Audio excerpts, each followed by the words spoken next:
ALZHIR was the name of Akmola camp for the wives of traitors to the motherland. It was the 17th Special Department of the USSR People's Commissariat of Internal Affairs camp in Karagandy city. Most of the prisoners were relatives and family members of the so-called traitors to the motherland. On the 15th of August 1937, the USSR People's Commissariat of Internal Affairs issued an order numbered 00486. It stated that all wives, sisters, mothers, and daughters of the so-called enemies to the people were to be arrested. In December 1937, the USSR People's Commissariat of Internal Affairs issued a resolution to establish a special settlement in the Kazakh SSR near Akmolinsk city. Later, it was named ALZHIR. October 1931 marked the establishment of Karagandy correctional labor camp, called Karlak. Another branch of Karlak camp was opened in Akmola region as well.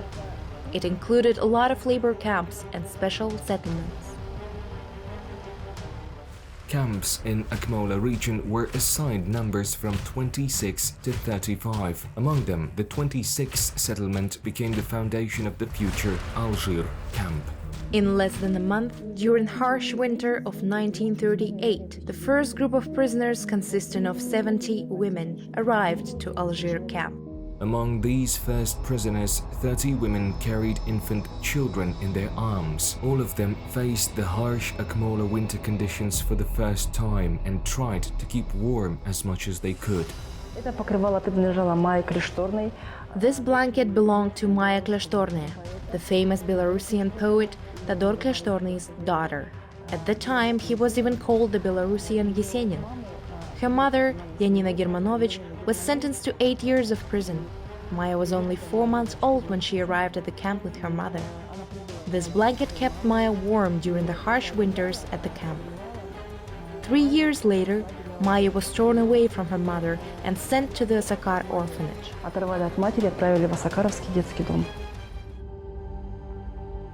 All children lived with their mothers in terrible conditions until they were 3 years old.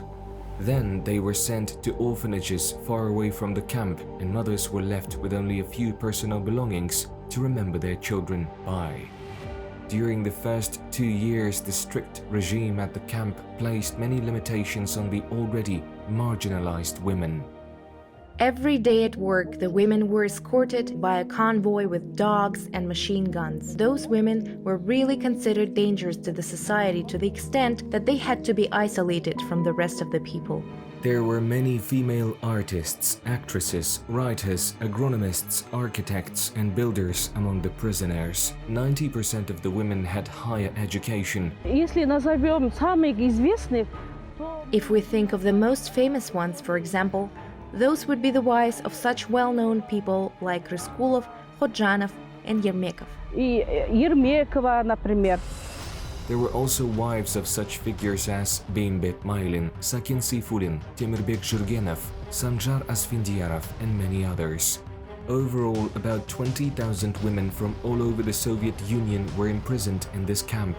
Some of them are very well known to the world. If we consider the ones who were more famous in the Soviet Union, there were Marshal Tukhachevsky's sister, Yanukhidze's wife and daughter, Maya Plisetskaya's mother, and even Bulat Okhudzhava's mother. And there are many more. After the camp was shut down in 1953, many of the former prisoners remained in Kazakhstan. It became their home. They made a significant contribution to the development of medicine, agriculture, light industry, and culture of our country. They have become part of our history.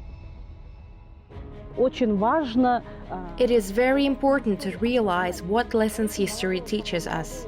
The next generation needs to know their nation's past and prevent such things from happening again.